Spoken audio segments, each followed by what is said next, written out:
I am very fortunate to introduce my good friend, George Webb. Since 1990, George has done so much for youth bowling in the state of Indiana. He began in 1990 overseeing the youth state tournament with his wife, Vera. Not Dolores. When you saw Dolores on the screen, his wife was Vera, a very, very great lady. During that period of time, entries rose to over 1,100 teams. In 1994, George was offered a position with the Young American Bowling Alliance, YABA, in which he was a state manager for youth activities, helping to develop programs that included the in-school bowling program. During this time, George worked for Royal Penn Leisure Centers, overseeing the elementary schools in Indianapolis and teaching the YABA Youth School Bowling Program. In 1994, George had a great idea, along with his counterpart in the state of Kentucky, Bob Voigt. Their insight, along with Royal Penn's Don Mitchell, became the Summer Series Indiana-Kentucky All-Stars. And by 1997, the first series was held at Expo Bowl in Indianapolis, with each odd year being hosted in Indianapolis, and each year hosting even year hosted in Lexington or Louisville, Kentucky. George continued to oversee the Indiana program until 2018. George also served as tournament director for the Great Lakes Shrine Tournament. He's past president and member of the Indiana Bowling Council.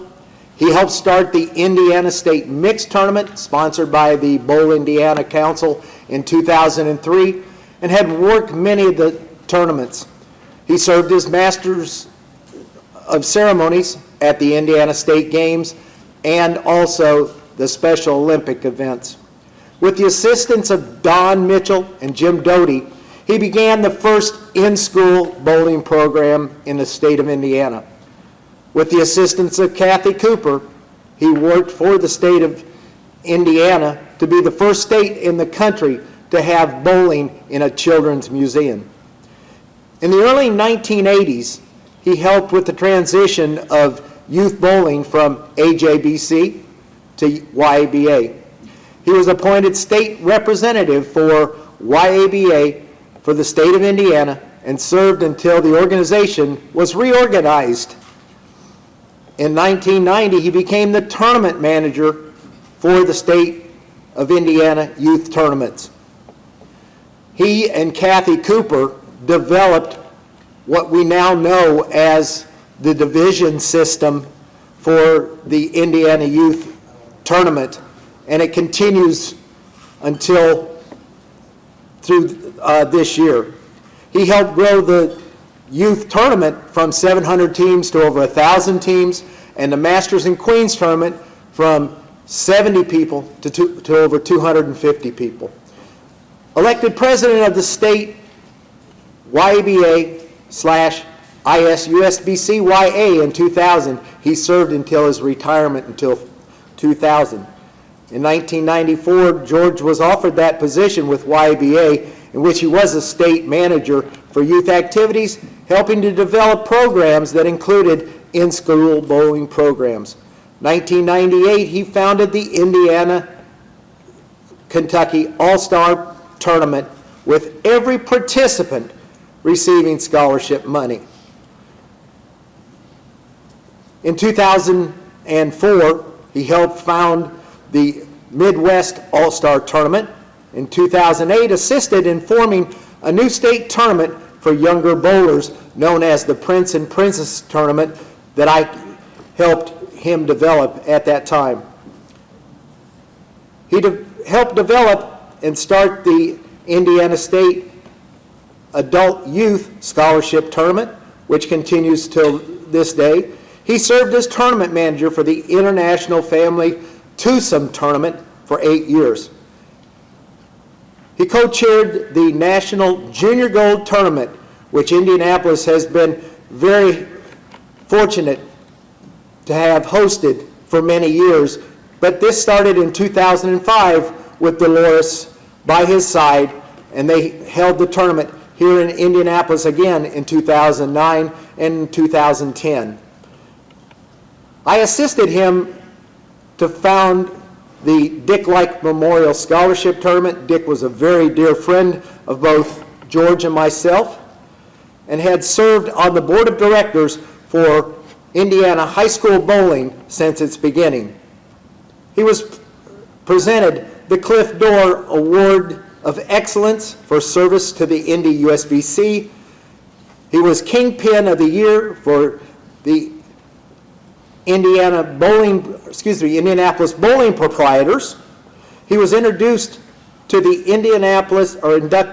to the Indy BA Hall of Fame, and was presented with Friend of the IS USBC WBA Award in 2009. That's just the touch, or the tip of the iceberg for George.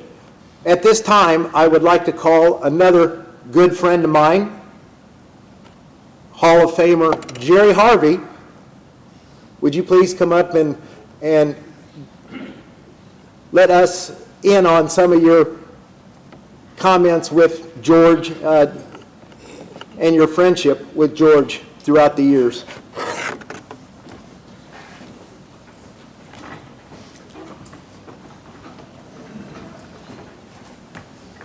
I'd like to tell you a lot of stories, but a lot of stories I can't tell you. We're in mixed company.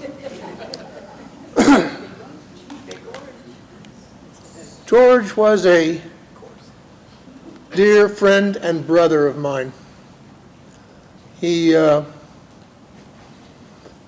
together an awful lot. You've heard of Jackpot Bowling. They had that at Woodland Bowl on Friday nights. I assisted him with calling the lanes, calling the shots. Between the two of us, we ran 60 lanes of Jackpot Bowling weekly. The funny part was we had people fighting whether they wanted in on George's side or my side. And we always went in, and we had still to this day, a lot of people still think, because George introduced me as his illegitimate son. And there were people still believe that. But I want to thank Corky and Jeff. Thanks for giving me a few moments to say what a good man George Webb was. Thank you.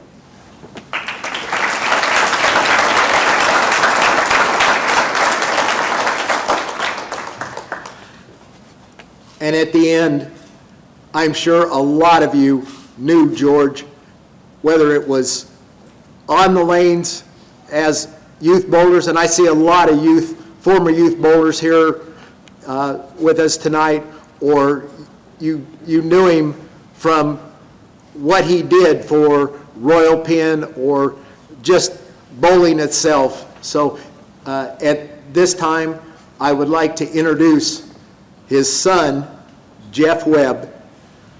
Please come up and accept his awards, please.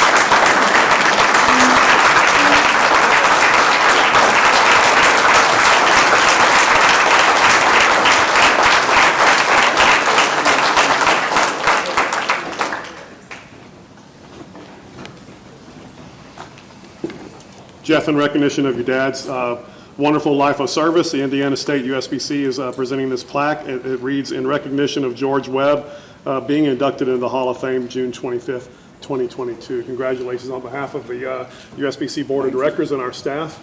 Congratulations. Thank you.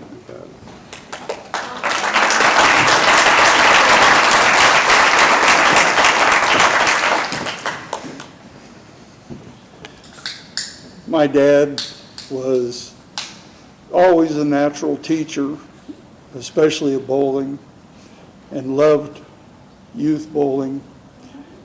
He first taught me how to bowl in a 6-lane bowling center on the second floor above a bar in Elwood, Indiana. He was down on lanes 1 and 2 with his brothers, and he put me down in lane 6 with a duck pin ball and showed me how to throw it. And that was the way I learned to bowl. And he taught all the time after that. Dad loved bowling. I traveled with him all across the city to different houses when he bowled. Most of those aren't even here anymore. And he and Mom especially loved youth bowling. And so on behalf of both of them and the family, I would like to thank all of you for voting Dad into the Hall of Fame. And thank you very much. We really appreciate it.